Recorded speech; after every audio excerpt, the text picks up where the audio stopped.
Bonjour, bonsoir, très chers bien-aimés dans les Seigneurs, de partout où vous pouvez nous suivre encore une fois. Nous, c'est le frère Joseph Funtela.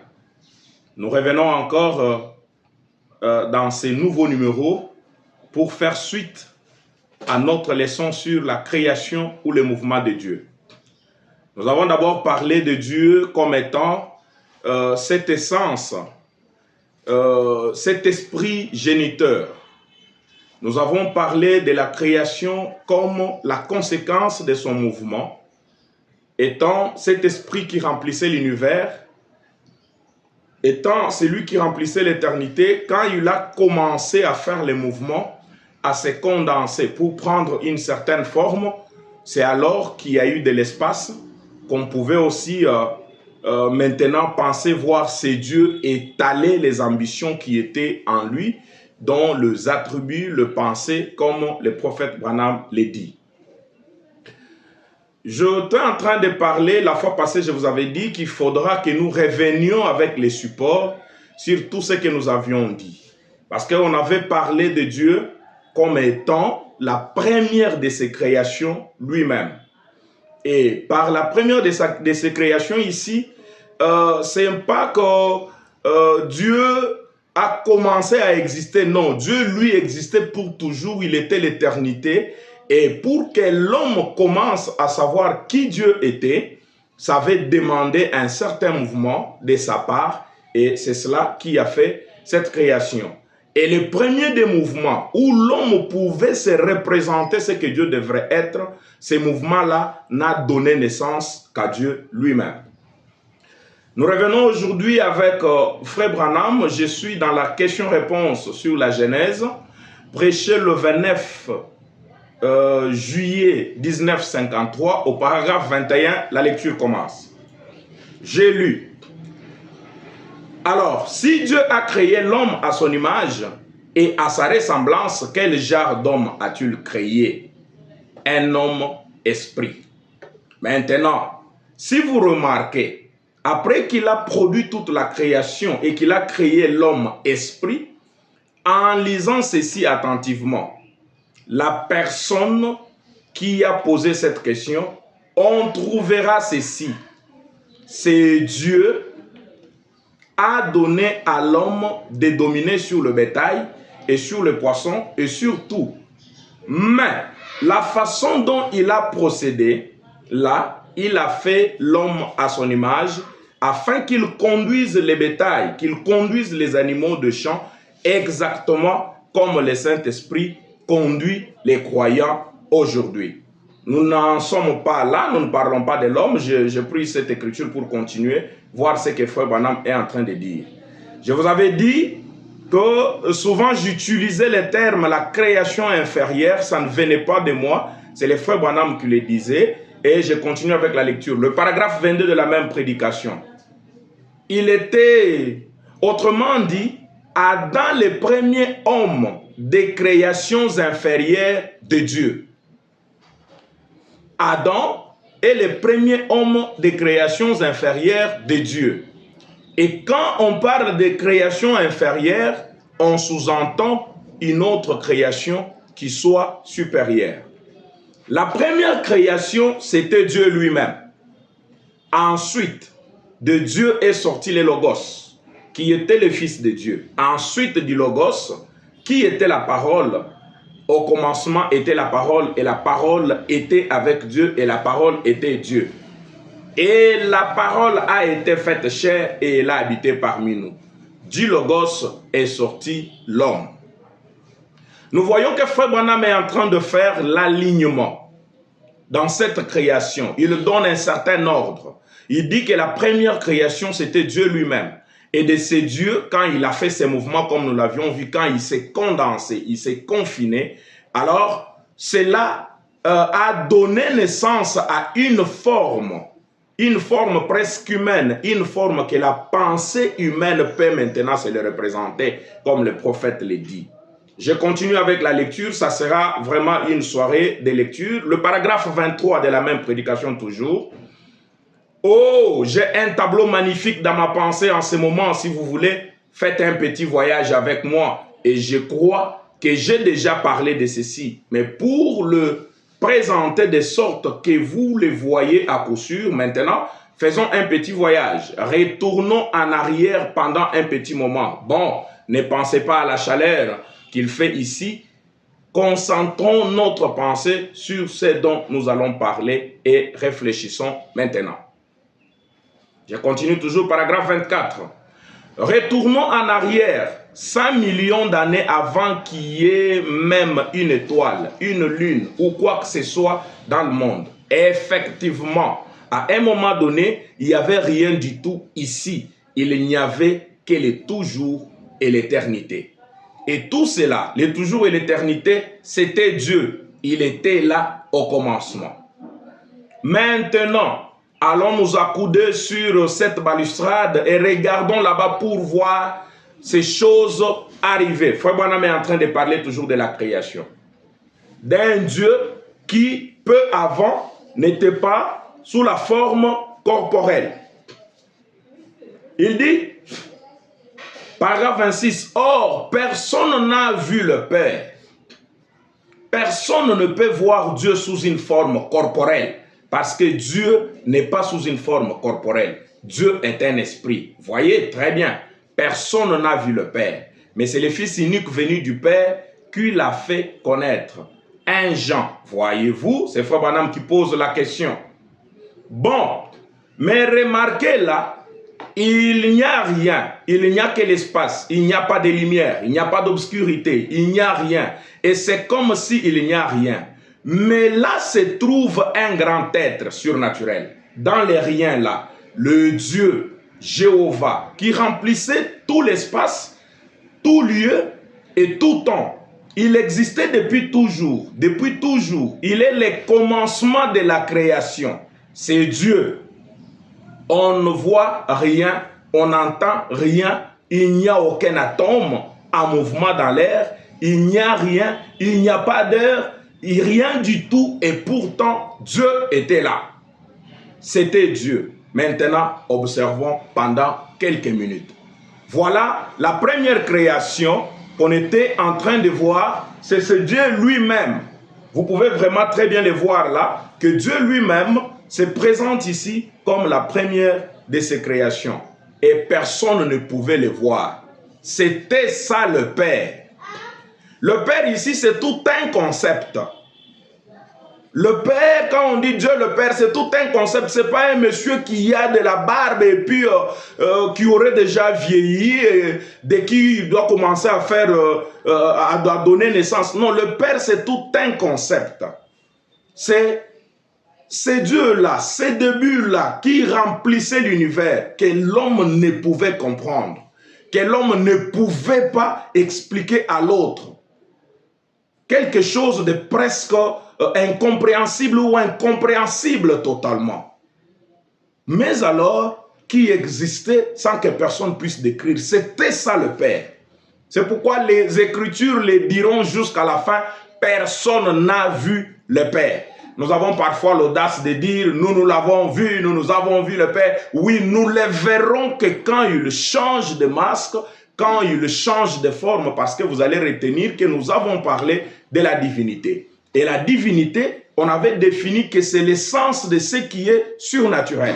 C'est quand c'est Dieu garde cette essence, mais en devenant quelque chose d'autre. C'est en ce moment que l'homme peut se le représenter. Donc, qu'on ne se dise pas que nous avons vu le Père dans sa forme de l'éternité et du toujours qui remplissait l'espace. Personne ne l'a vu. Je continue au paragraphe 28 de la même prédication toujours. Maintenant, remarquez, et puis au bout d'un moment, je commence à voir une petite lumière sacrée qui commence à se former, comme un petit halo ou quelque chose comme ça, qu'on ne peut voir qu'avec les yeux spirituels. Là, c'est le début de la création. Mais regardez, maintenant, pendant que nous regardons toute l'église là, nous sommes debout, appuyés sur une grande balustrade. Nous observons ce que Dieu est en train de faire. Nous allons en venir à la question que nous avons ici et vous verrez, il introduit cela. Donc, personne n'a vu Dieu. C'est Frère Branham qui continue à parler. Donc, personne n'a vu Dieu.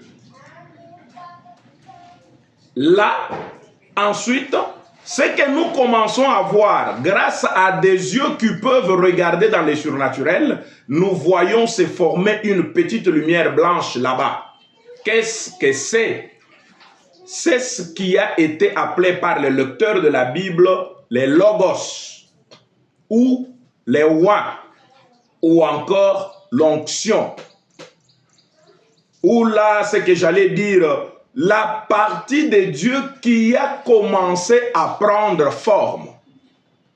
Cette éternité commence à prendre forme. Et cette partie qui commence à être peut-être perçue par les yeux surnaturels, c'est ce qu'on a appelé les logos. Vous allez vous souvenir que j'avais parlé tout à l'heure vous disant, le Fils de Dieu, engendré de Dieu, n'est pas fils de la manière dont moi, je suis sorti de mon Père. J'ai une âme, un esprit et j'ai un corps à part entier que celui de mon Père. Ce n'est pas ça.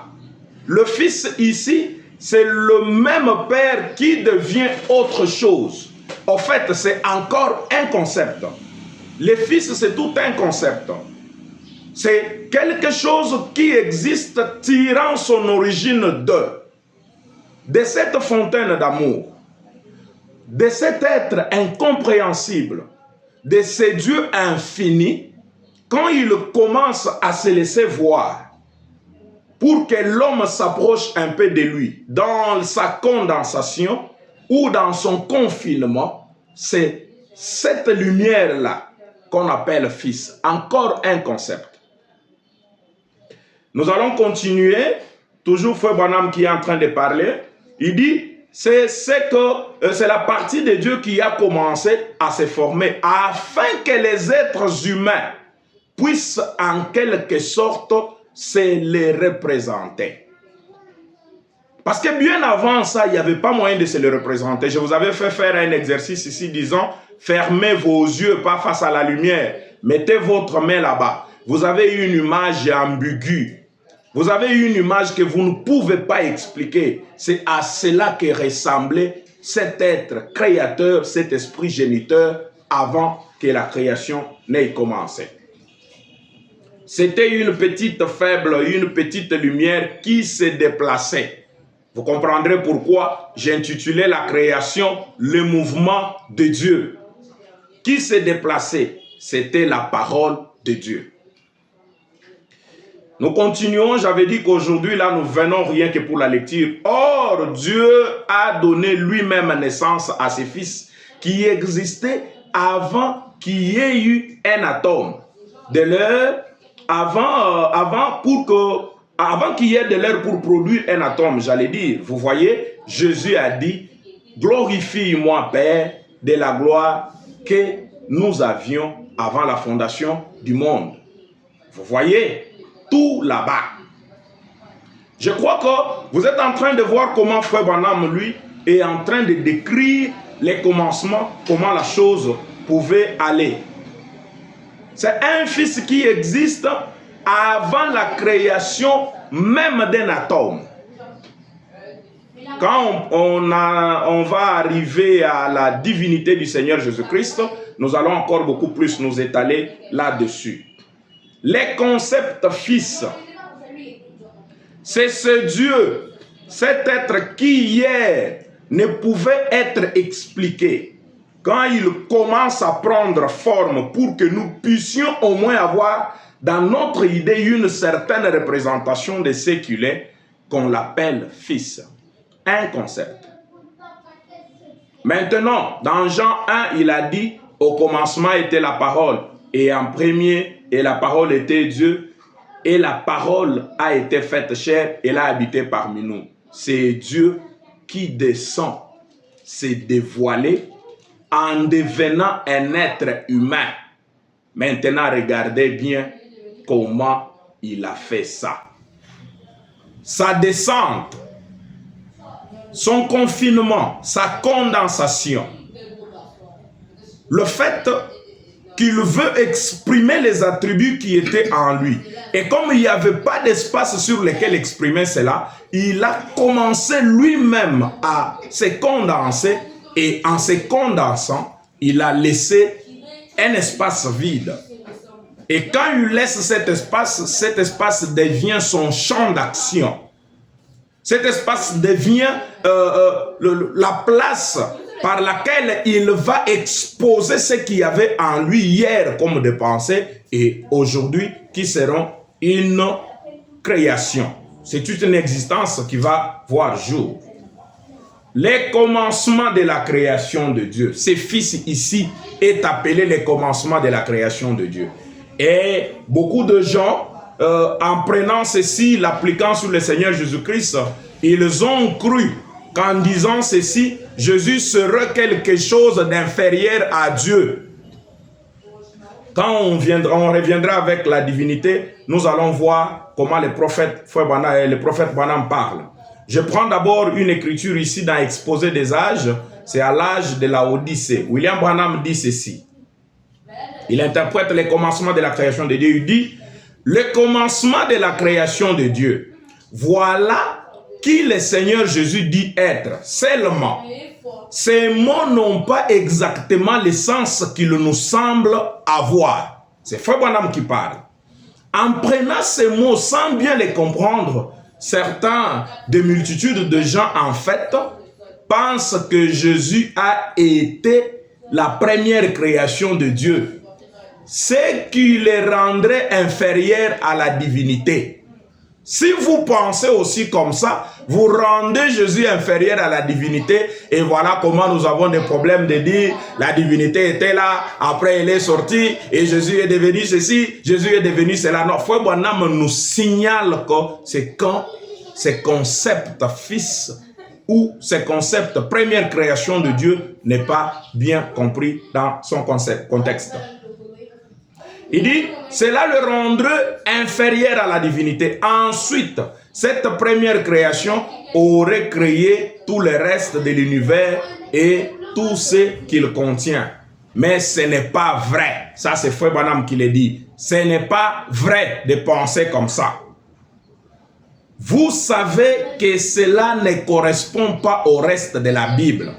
Ces mots veulent dire, voilà maintenant l'interprétation de l'aigle de l'âge.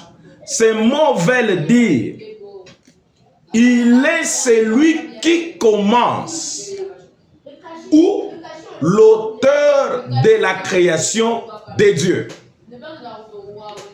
Le premier-né de la création de Dieu, le commencement de la création de Dieu, selon l'interprétation de William Branham, c'est celui qui commence la création de Dieu ou alors l'auteur de cette création. Nous savons donc avec certitude que Jésus est Dieu, Dieu lui-même, il est le créateur, Jean 1, 3, et il continue. Toutes choses ont été faites par lui et rien de ce qui a été fait n'a été fait sans lui. C'est de lui qu'il est dit dans Genèse 1, 1, au commencement, Dieu créa les cieux et la terre. Il est également dit dans Exode 20, 11, car en 6 jours l'Éternel a fait les cieux et la terre, la mer et tout ce qui y contient. Alors, parlons de cela, vous allez réellement comprendre que Dieu, comme étant la première création, c'est cet être éternel qui commence son mouvement, comme je l'avais dit, d'un point A vers un point B. Il y a eu une énergie, une puissance, un travail qui est fait pour que Dieu puisse se déplacer.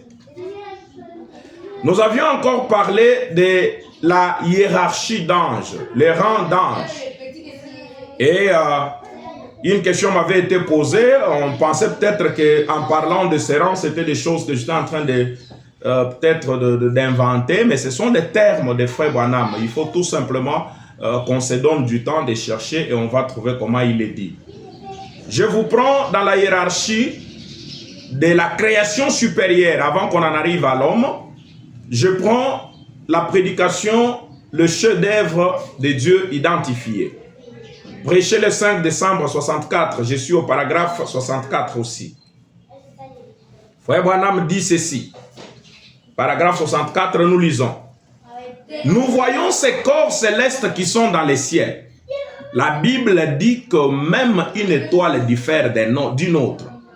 Il y a Sirius et les autres, et Mars et Jupiter, et tous ces différents corps. Ils sont différents les uns des autres. Les soleils diffèrent de la lune, et la lune est différente des étoiles. Puis, il y a les anges. Par exemple, il y a des séraphins, il y a des chérubins, des anges et des grands anges, selon leur rang. Selon leur rang. Et même dans le monde nouveau à venir, les rois de la terre apporteront leur honneur dans la ville. Ça, c'est Frère Branham qui dit que les anges là aussi existent selon leur rang. Ces êtres vivants ne sont pas des bêtes. Selon Ézéchiel, si nous prenons dans notre Bible les livres d'Ézéchiel, Ézéchiel chapitre 10, on va aller Ézéchiel 10, 12 jusqu'à 15. Laissez-moi le temps de vous retrouver ça. Je disais que les êtres vivants ne sont pas des bêtes. Mais vous allez voir qu'en lisant ici, Ézéchiel lui-même les avait appelés de prime abord que ce sont des animaux. Je suis dans Ézéchiel 10, je prends le verset 12e, je m'en irai jusqu'à 15. Tous les corps des chérubins, leur dos, leurs mains et leurs ailes étaient remplis d'yeux. Aussi bien les roues tout autour, les 4 roues. J'entendis qu'on appelait les roues tourbillons. Chacun avait 4 faces. La face du premier était une face du chérubin, la face du second était une face d'homme, celle du troisième une face de lion, celle du quatrième une face d'aigle. Et les chérubins s'élevèrent. C'étaient les animaux que j'avais vus près du fleuve de Kébar. Ézéchiel, quand il a vu ces êtres vivants, ces êtres de la création supérieure, il les avait d'abord appelés que ce sont des animaux. Mais après, il dit que c'était des chérubins. Mais Frère Branham dit aussi que c'est toujours la traduction qui n'avait pas été bien faite pour qu'on les appelle animaux dans le sens des bêtes sauvages. Mais il dit, c'est pas ça. Je prends ici Apocalypse chapitre 4, deuxième partie, où William Branham dit au paragraphe 35e. Quelle belle leçon. Et ce matin, juste avant de venir, j'ai lu jusqu'ici au verset 6. Je me suis dit, oh là là, je ne pourrais aller au-delà de cela parce qu'il y a quelque chose dans le verset 6 que j'aimerais que tout le monde comprenne. Très bien. Quand on traitera de ces êtres vivants qui sont ici sont définis différemment. Quand on se rapporte au texte original, l'un est représenté comme un genre d'être vivant et les quatre autres êtres vivants les sont autrement. Les Grecs présentent l'un comme un animal dans le sens d'un animal sauvage. Ici, dans la version du roi Jacques, ce n'est pas bien traduit. C'est Frère Branham qui est en train de faire la correction. Dans la version du roi Jacques, ce n'est pas bien traduit, car il ne s'agit pas de bêtes, mais des êtres vivants. Ces êtres, dans leur essence, n'étaient ni des humains, ni des anges. Ce sont donc des êtres vivants qui avaient 4 faces. Oh là là, nous ramènerons cela à l'évangile et nous reviendrons placer cela aujourd'hui parfaitement que ça l'est ici. Et souvenez-vous que 4 est un nombre terrestre. Une deuxième écriture pour dire toujours que ces choses ne sont pas des animaux. Dans la prédication Apocalypse chapitre 4, troisième partie, paragraphe 245e, Frère Branham dit, je commence un peu vers la fin 244, il dit, et il y a 4 êtres vivants remplis Dieu devant et derrière. 245, et ça continue en décrivant ces bêtes, nous les verrons dans un instant. Maintenant, la bête ici est représentée, avez-vous des notes inscrites à marge dans votre Bible à ce sujet du mot bête? Si oui, lisez cette note qui est inscrite à la marge. Je remarque que le docteur Scofield a inscrit une note ici dans la sienne. Le bête signifie, ce qu'il a mis ici, c'est être vivant. Oh là là! Mais observez, là le mot grec c'est Z-D-O-N. C'est Z-D-O-N en grec, ça s'appelle zoun. Les êtres vivants, ça s'appelle zoun, ce qui signifie un être. Mais quand il s'agissait de parler des animaux, Frère Branham dit, là on va parler des thérions. Paragraphe 246. Maintenant, il n'en est pas ainsi. Si vous voulez les lire maintenant, nous n'avons pas le temps. Je m'apprêtais à les lire, mais j'en ai pas le temps. Prenez note, Apocalypse 11, 13 et 17. Bon, là où le mot bête est utilisé, c'est dans Apocalypse chapitre 11, 13 et 17. Là, le mot bête est employé dans le même sens. Mais l'interprétation du mot bête qui y est mentionné, c'est thérion. Thérion, ce mot grec thérion, c'est un mot qui signifie bête sauvage et indomptée. Thérion signifie bête sauvage indomptée. Mais zoun signifie un être. Voyez, 4 zoun, 4 êtres vivants n'ont pas de bête. Ce sont les gardiens du trône. En fait, nous étions juste en train de vous faire voir l'ordre dans cette création supérieure. Et ces êtres qui ne sont rien d'autre que la divinité dans sa multiplicité. Parce que vous allez vous souvenir qu'on avait dit que tous les surnaturels sont dans le rang de la divinité. Il y a les anges, dans le rang d'anges, comme il a dit, les séraphins. Il y a le chérubin, et nous connaissons mieux les archanges et les anges ordinaires.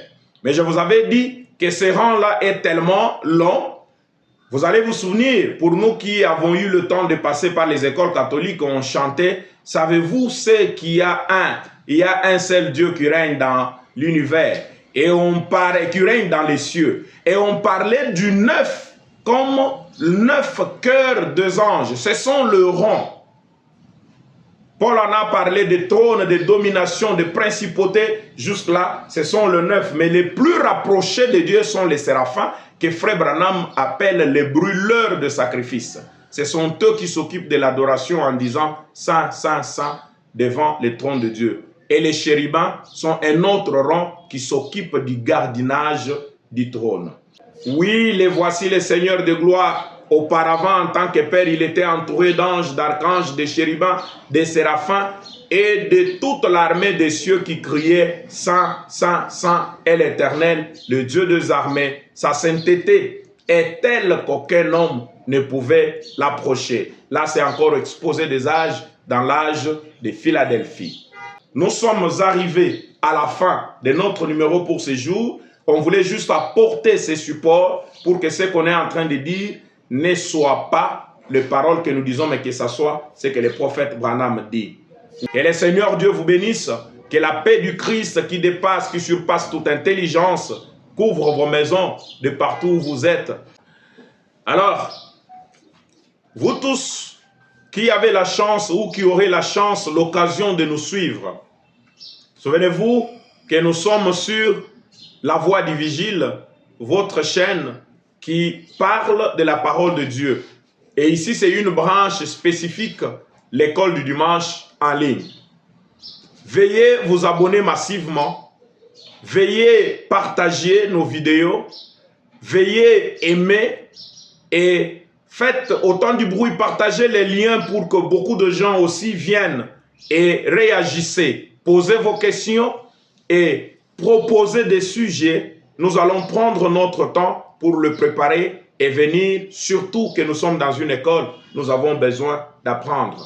Que le Seigneur vous bénisse, soutenez cette œuvre et l'auteur de l'œuvre lui-même vous soutiendra à son tour. Que Dieu vous bénisse. Ciao!